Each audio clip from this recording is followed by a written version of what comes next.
Saya itu sulung 9 saudara. Dan saya bisa menyebut saya S3. Apa? Sulung 9 saudara. Sulung 9 saudara. Masya Allah. Saya kulitnya hitam, Pak. Saya tidak masuk menjadi inferior secara kulit, tapi superior secara pemikiran. Saya seniman informasi. Kalau dilihat dari judul dari saudara tentang implementasi manajemen strategi siaran pendidikan lintas keagamaan TVRI Sulawesi Utara, kira-kira kesimpulan kecilnya apa? Kita sekarang berada di zona senja Gutenberg, fajar Zuckerberg. Artinya kita berada di zaman senja e-book muncul dengan Facebook. Siaran penyiaran itu dampaknya tidak secara linear, artinya ketika orang menonton hari ini kekerasan tidak serta-merta dia melakukan kekerasan pada saya, tapi terekam dalam otaknya sehingga kemudian dikhawatirkan untuk menjadi kekerasan itu dilakukan.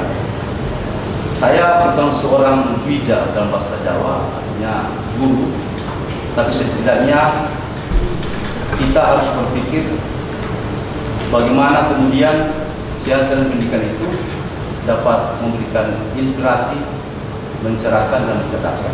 Setelah seluruh penguji melihat tulisan dan paparan saudara selama ujian tesis berlangsung, maka saudara Mahyudin Banjer dinyatakan lulus dalam ujian ini dan berhak mendapatkan gelar tambahan di belakang nama saudara dengan gelar Magister Pendidikan.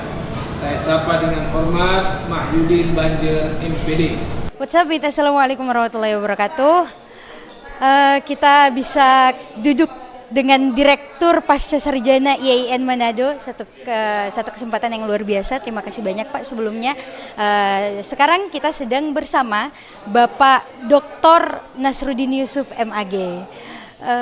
Kita mulai mungkin tanya kabar dulu, gimana Pak kabarnya? Alhamdulillah sehat.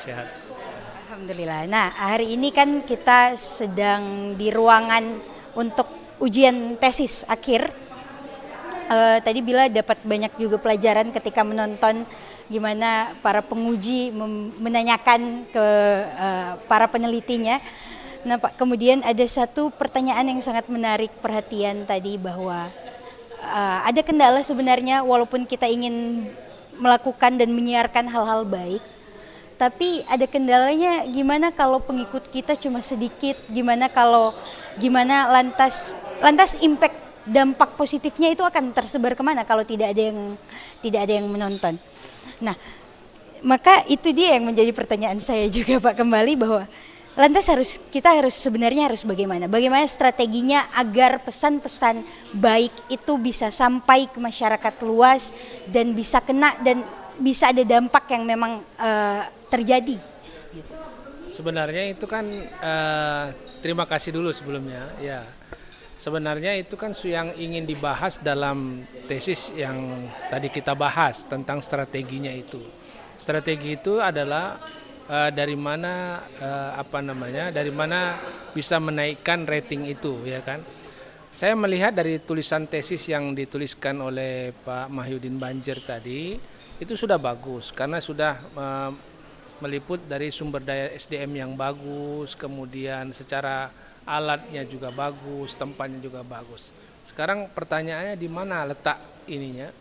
Nah, di situ sesungguhnya harusnya TVRI bisa mengadakan kerjasama dengan melive-livekan. Kemudian setiap orang kan punya followers, setiap orang kan punya penggemar, setiap orang kan punya itu. Itu yang mungkin belum dioptimalkan oleh TVRI, termasuk dalam penyiaran khususnya tentang lintas agama ini. Nah, ketika itu bisa semua didengungkan, ibarat misalnya kalau dalam Islam itu ada azan. Azan itu kan tiap hari diperdengarkan. Jadi pertama adalah kenyaringan, intensitas suara kita.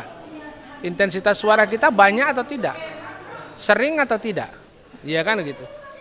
Kalau itu intensitasnya sering dilakukan, kemudian memperindah intensitas itu, mengadakan hubungan itu dilakukan, pasti akan membuat banyak ini kebaikan itu akan lebih menyebar.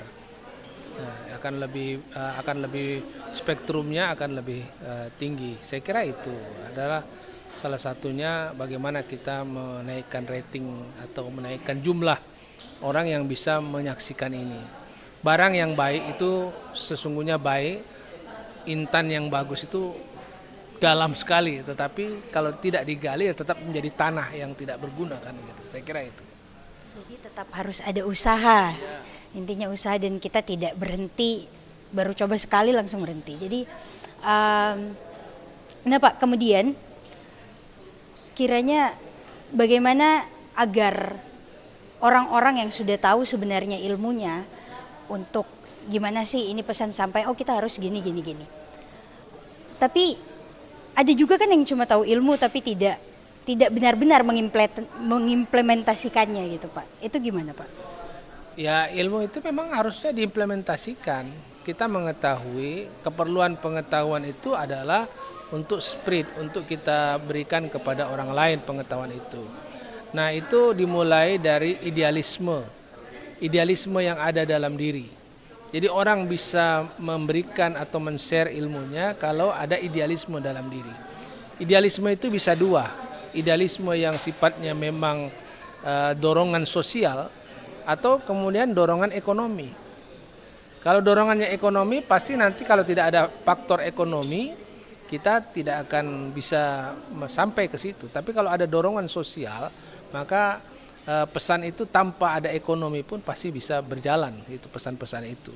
Nah maka kita harus mencari sumber daya manusia, kapasitasnya bagus, kemauannya bagus, tapi memiliki idealisme. Idealisme dalam arti untuk menyebarkan kebaikan ini. Nah, idealisme itu adalah bukan idealisme ekonomi, tapi idealisme yang memang idealisme sosial. Yang ketergantungannya adalah bagaimana memberikan suatu pemberdayaan kepada masyarakat. Banyak orang yang seperti itu, hanya mungkin kita yang belum dapat, ya kan gitu. Jadi intinya adalah kepekaan sosial kita juga, kesadaran dan bagaimana kepedulian kita kepada sesama dan kepada masyarakat luas.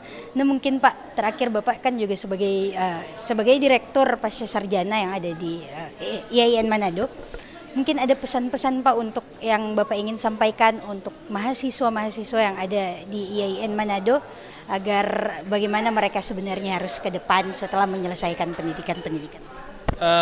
Kalau untuk yang di IAIN Manado mungkin mereka sudah sering saya berikan masukan. Intinya adalah tetap pada keistiqomahan ya, artinya tetap ada realnya. Untuk yang di luar saya perlu sampaikan bahwa saya IAIN Manado ini khususnya pasca sarjana itu sudah semuanya terakreditasi dengan terakreditasi unggul yang A. Artinya Anda tidak perlu jauh-jauh membuang biaya yang begitu besar untuk kuliah di tempat mana-mana. Di sini saja sudah cukup. Artinya sumber daya manusia kita ini banyak yang memiliki kemampuan yang bersifat nasional dan internasional. Di sini ada semua di IAIN Manado ini. Hanya mungkin karena tidak terekspos, hanya tidak terlihat, ya kan? Kita kan harus bicara secara komunal. Nah, sekarang ini sudah mulai ada kesadaran lah dari teman-teman, khususnya yang pembelajar baru yang akan masuk ke Universitas Perguruan Tinggi. Nah ini IAIN Manado sudah menyediakan hal itu. Terima kasih banyak Pak atas waktu dan kesempatannya. Perlu di-highlight tadi bahwa sebenarnya kita nggak perlu jauh-jauh karena di IAIN Manado sendiri sudah terakreditasi dan insya Allah sebenarnya sama aja, asal kembali lagi ke diri kita itu maunya gimana. Okay, that's it mate for today video. Don't forget to like, share, comment, and subscribe. See you in the next video. Bye-bye.